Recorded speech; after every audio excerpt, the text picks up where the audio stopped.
Oleh karena itu negara kita itu saat ini pelan-pelan bergeser politiknya menjadi apa? Negara liberal yang kapitalistis, kelompok-kelompok yang fanatik terhadap agama dan bercita-cita menjadikan negeri ini menjadi agama. Akhirnya hal-hal itu dimusrik-musrikan, disirik-sirikan. Dan orang Jawa itu hebatnya apa? Kalau memberitahu itu tidak ngotot, kamu harus gini karena nanti kalau gini nanti kamu masuk neraka, ini masuk surga gini. Tidak seperti itu. Membuat pertunjukan, orang suruh nonton, hibur, silakan mau pilih mana.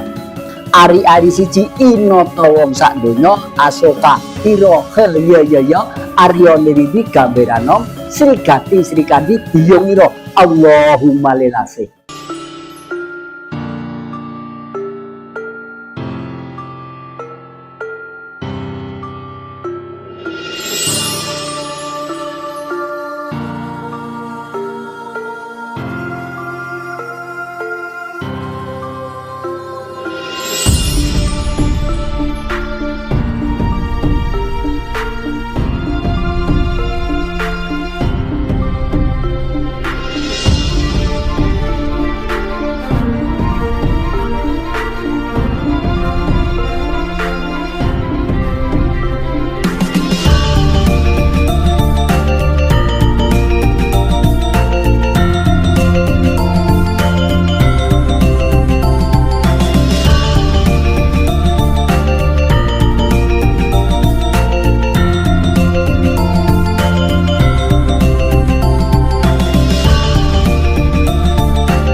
Rahayu yang Rahayu, yeah.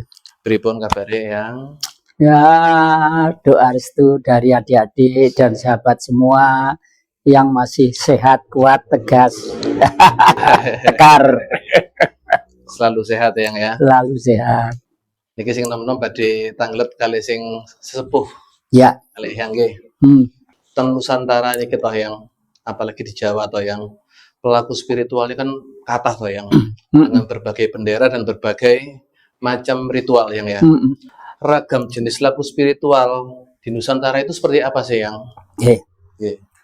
Berbicara masalah spiritual, kita harus tahu dulu spiritual itu apa sih? Kata apa sih? Bahasa apa sih? Spiritual itu dari kata-kata bahasa asing, bahasa luar lah ya. Dari kata spirit. Spirit itu artinya jiwa. Ya. Wong Jawa ngarani jiwa, bahasa Indonesia juga jiwa lah. Untuk mengerti dan memahami spiritual, jiwanya itu harus sehat. Syaratnya manusia harus sehat jasmani dan sehat rohani, baru paham spiritual. Kalau masih sehat jasmani, tetapi ilmu pengetahuannya itu masih terpaku, terkunci oleh paradigma lama, misalnya, agama itu benar, tapi umumnya orang-orang yang beragama itu berhenti dalam lembar pertama. Lembar pertama aja sudah gagal paham. Misalnya, hai Adam, jangan kau petik buah kuldi itu karena engkau akan memikul beban dosa. Itu kan mereka kalau ditanya, ini dulu kitabnya kan dari atas langsung jelek itu. Orang tua-tua kalau ditanya seperti itu, ya kasihan yang muda di atas itu tidak ada pabrik percetakan kok, turun dari atas dua kak sampai aja kalau blekok ya udah blekok liwat loh ya. Nah, dan kitab-kitab itu sebenarnya buatan manusia, semua baik, tapi itu adalah teori politik ribuan tahun, ratusan tahun yang lalu. Oleh karena itu politik pada waktu itu dipimpin seorang master atau pelopor yang disebut nabi ya. Tahun sekian ada nabi namanya ini, tahun sekian ada nabi namanya ini. Lah, apakah tahun 2000 ini ada nabi? Ada. Siapa namanya? Bung Karno. Yang jadi bagaimana Bung Karno dianggap nabi? Bagaimana ada nabi? Dengan Pancasila di negeri Pancasila, di negeri Indonesia ini, semua agama rukun jadi satu, ya. Baik yang jengking ngadep ke barat, yang ke timur, yang ke utara, ke selatan, ngebong tupo atau sedekap, nggak ada masalah, ya. Itu bukti kan. Sekarang menjadi rukun tanpa Pancasila hancur negeri ini. Oleh karena itu partai-partai atau kekuatan politik yang bercita-cita untuk mendirikan negara agama di Indonesia, tolong berhenti. Mumpung belum hancur menjadi walang-walang, ya. Karena ini udah hukum Tuhan. Hukum Tuhan itu pasti real dan sangat rasional. Oleh karena itu, yang itu di perdepoan ini sebenarnya adalah pelan-pelan pengen generasi muda itu gampang belajar tentang Pancasila. Satu, ya. Tuhanan yang kalau yang asli ya, yang asli itu hanya 5K. Nah, ini yang asli tahun 60 ini. Ketuhanan yang Maha Esa, kebangsaan, kemanusiaan, kerakyatan, keadilan sosial, titik. Dulu ndak sekolah pun, bocah ngarit pun itu hafal. Lah setelah dirubah tahun 74 oleh Orde Baru, kacau. Kelihatannya sama. Dirubah menjadi P4, kelihatannya sama ya. Wong sing rubah profesor kabeh kok. Profesor Nugroho Susanto itu dari tentara. Profesor Daud Yusuf juga dari perguruan tinggi. Dirubah. Pancasila bukan tafsir dan sama sekali tidak menafsiri Pancasila sebagaimana dasar negara yang tertera dalam mukadimah Undang-Undang Dasar 45, batang tubuh dan penjelasannya. Kalau begitu mana Pancasila itu? Loh, itu bangsa Indonesia itu sekarang ini Mas, yang jadi presiden, jadi menteri, jadi direktur, jadi rektor itu sebenarnya tidak pernah belajar Pancasila yang asli. Oleh karena itu negara kita itu saat ini pelan-pelan bergeser politiknya menjadi apa? Negara liberal yang kapitalistis. Kita diberi kebebasan, terserah. Kamu mau itu mau ada spanduk gambarnya, bulan putih, kamu sujudi, kamu doakan, nggak apa-apa, jadi kepercayaan. Kamu mau gini, mau wah merasa menang, haknya ini itu hakmu sebagai manusia, nggak bisa. Negara itu harus tegas. Itu berubah menjadi nomor 3 karena usul Amerika pada waktu itu. Iya kan apa? Kemanusiaan itu jangan nomor 3, harus nomor 2. Karena apa? Semua kerja pertanian, sekolah, segala macam tujuannya kan untuk manusia. Secara sepintas lalu kelihatannya benar. Tapi Amerika lupa. Bunyinya kitab suci itu apa?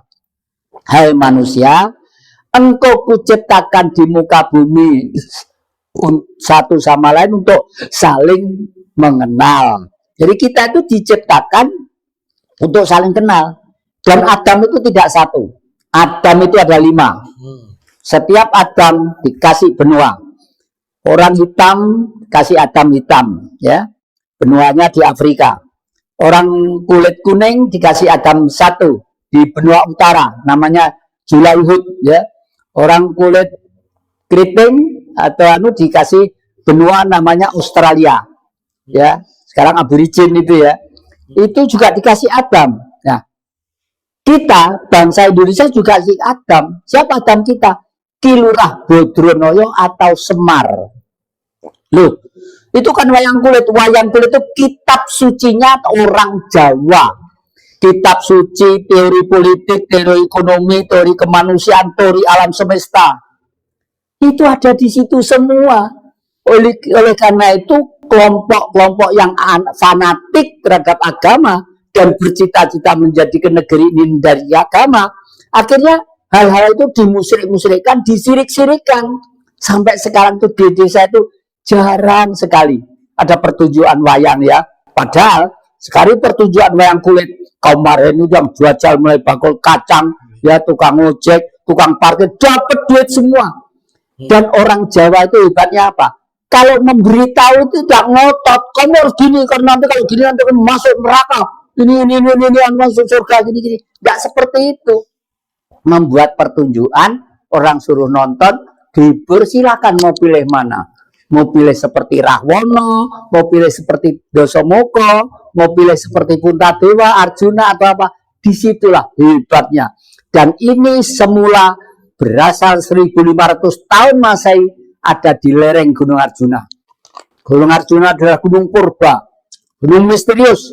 yang pada waktu itu ada Kidung Agung. Kidung itu adalah tembang, sabdo seperti punya adik-adik, agung itu besar.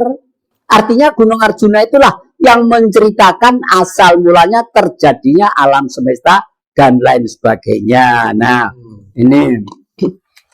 ini kan semua bangsa kita tahu tentang ini ya. Tapi ini mereka tidak paham ya. Di sini beringin. Beringin itu lambang kebangsaan. Kebangsaan itu lambangnya beringin.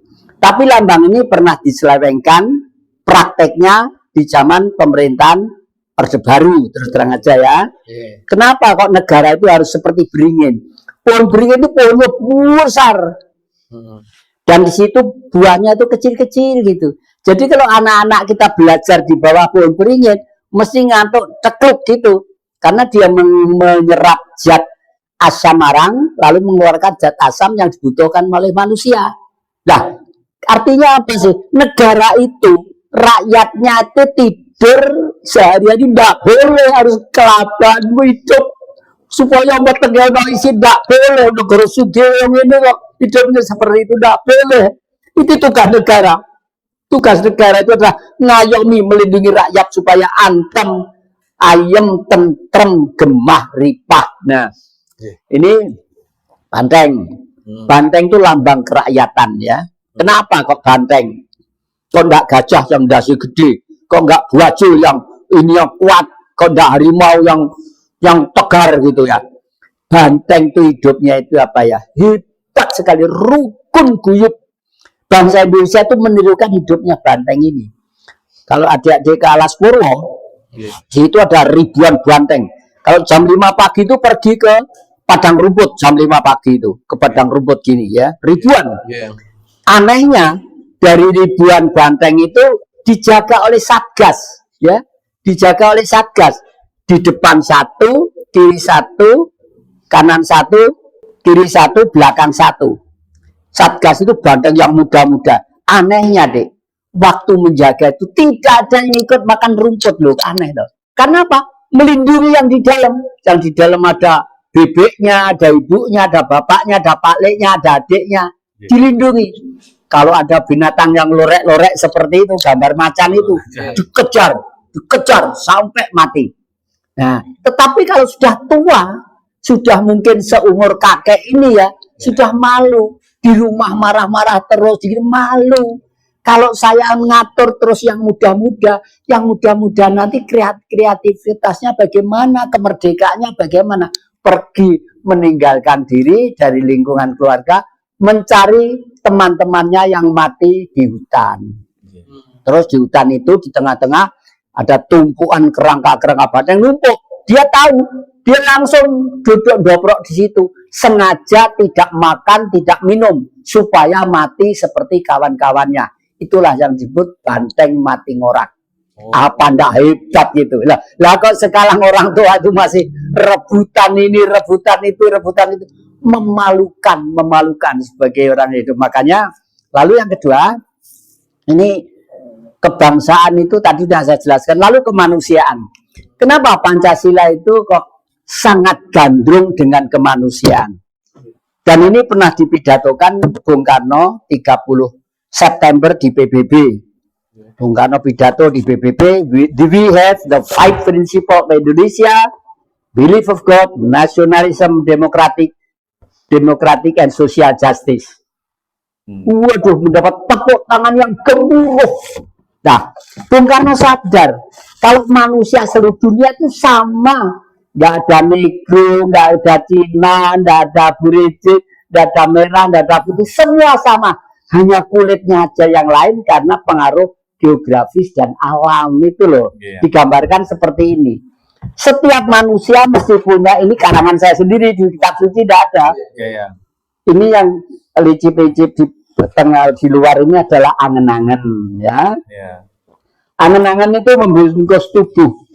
Tubuh itu dikatakan manusia karena masih hidup, karena bisa menghirup udara, masih punya daging yang terbuat dari tanah, masih tegak karena tulangnya terbuat dari air, dan masih dinamis karena darahnya terbuat dari api. Nah, di tengah-tengah itu adalah warna emas, ini Tuhan. Ya, semua manusia isinya ini sama, entah negro, entah putih, entah kuning, entah anu. Jadi tidak ada alasan kita membenci satu sama lain. Nah, seperti itu ya. Ini teori kemanusiaan tadi itu. Ini dan ini kalau diceritakan di tingkat SD pun gampang kan, nompo ki gampang. Langsung masuk darah daging. Ya gitu kan. Kurikulum Jawa kabel kentuk gitu ya. Nah, ini jalannya mati yang sempurna. Jalannya mati yang sempurna. Coba ini gambarnya sudah saya rubah menjadi dikatakan manusia karena masih bisa bernapas ya. Bernapas. Ya, kalau sudah tidak bisa bernapas namanya mayit. Nah, kalau kelakuannya baik disebut almarhum atau mendiang ya. Kalau kelakuannya jelek itu buatan sopo itu gitu ya. Ya. Ini daging ya. Ini api dan menjadi darah tadi itu, ini menjadi tulang dari air, ini Tuhan itu di tengah ya. Jadi kalau sudah mati, baik itu ibu, bapak, mbah buyut, mbah putri atau ponaan, cara berdoa jangan keliru. Ya Allah, Allah itu bahasa Jawa, bukan bahasa Arab. Oro irogo iro isono, ari-ari ireyo iro isono, ari-ari siji ino towong sak dunyo, asoka iro heyeyeyo, aryo niribi gamberanom, srikati srikadi biyong iro, Allahumma lelase. Dan Allah itu bisa diterangkan secara rasional dan ilmiah. Itu harus. Kita hidup di milenium ketiga, katanya ada Allah, katanya enggak. Cara disertasi S3 saya itu mengilmiahkan Tuhan, merasionalkan Tuhan. Bukunya hanya tipis, mendapat penghargaan saya dari Vatikan, matur nuwun. Nah, jadi kalau mengantar orang ke pemakaman ya, ya Allah yang Maha Pengasih lagi penyayang, atas perkenanmu, perkenankan hamba mengembalikan dengan hormat jasmani, titik-titik namanya siapa, kembali kepada yang terhormat tanah, kembali kepada yang terhormat api, kembali yang terhormat air, ya, dan semoga roh suci menyatu di istanamu. Di mana istana Tuhan itu? Di matahari, Dek. Srengenge ini kumpulan roh suci, ya, ditulis srengenge S R nge gitu, ngo es ki pinanggih urip ing pati, artinya matahari itu mempengaruhi hidup dan kematian. Buktinya apa? Rumput, pohon-pohon itu tidak dapat sinar matahari, mati deh. Ya. Rumput misalnya 1 meter, sama tutupi dengan gelabak atau karta atau mesti mati semua karena dapat sinar matahari. Oleh karena itu di zaman Mojopahit kita itu ya apa yang disembah? Yang disembah itu sinar matahari. Disebut cakra mandala, sekarang sering seperti ini. Sebenarnya kan begini. Nah, justru penerus Mojopahit itu siapa? Jepang. Jepang itu penerus Mojopahit, Dek. Penerus Mojopahit. Karena lambangnya percaya kepada Pangeran Hiro itu tuh keturunan Dewa Matahari.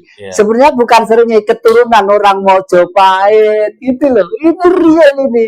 Karena negara kita dulu pernah ibu kotanya itu di daratan Cina. Ya, di daratan Cina kalau menyebut kota asalnya itu Cilepoce. Cilepoce, kita menyebut sana Kambaluk gitu ya. Sana menyebut kita Cilepoce. Nah, karena ibu kotanya di daratan Cina, batasnya Sungai Huanglo, kostrat-kostratnya ditaruh di pulau-pulau sebelah timur. Timurnya Jepang lihat pulau-pulau timurnya daratan Cina. Makanya Jepang tuh pinter samurai, pinter judo, pinter gelut, pinter ini.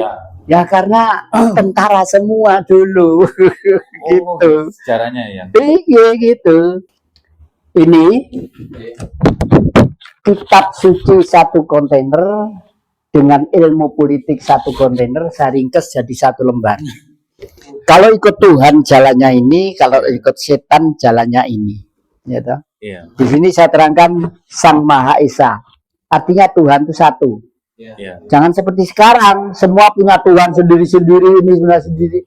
Kalau mati itu tidak ditanya agamamu apa, kelakuanmu bagaimana. Kalau mati itu ditanya itu. Iya, iya. Bukan kok mati ditanya, hei, gue mati, agamamu apa waktu hidup? Islam Tuhan, Muhammadiyah apa NU, FPI, HPI, PTI, begini, tidak ada itu. Nasrani Tuhan, Katolik apa Kristen, apa Batak Mulia apa Jawi Wetan, tidak ada. Iya. Iya.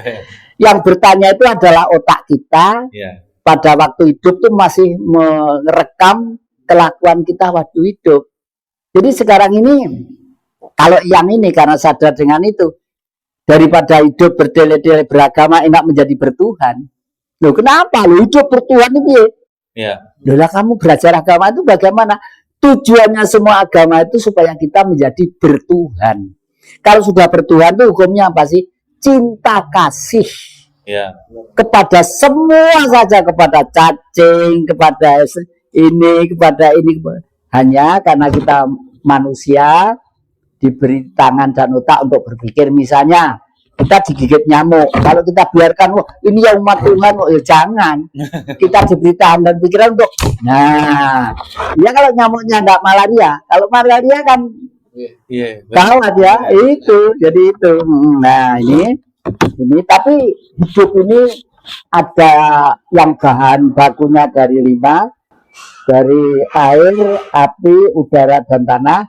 Ada kehidupan yang bahan bakunya hanya 2, Apa itu ya? yaitu dari api dan udara, yaitu bangsanya malaikat. Karena pada waktu bumi tercipta itu harus dijaga oleh para utusan Tuhan yang di gaib ya. Ya karena gaib itu jujur ya.